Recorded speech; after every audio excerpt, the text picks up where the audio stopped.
Did you know that you can quickly replace or duplicate a kick drum in Logic Pro? Here's how. Here's the kick drum I want to replace.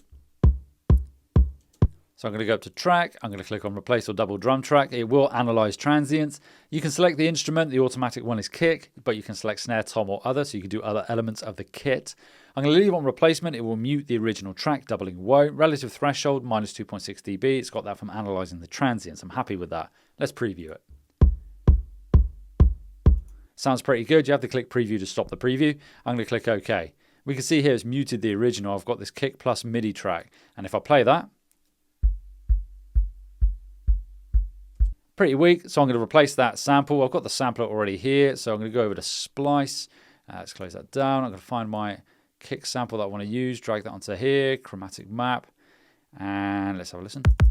Cool. Let's play that. So that's my replacement kick, and this is the original, which we do need to unmute.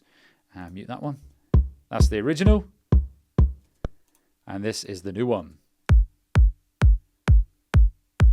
What you also want to double check when you do this is if you double click on the MIDI region here, just check the velocity of the notes here, because the original sample was quite weak. So let's bring that up to 80. You can tweak this later. So let's play that now. Okay, much better. So give it a go. Go to track, and we've got replace or double drum track.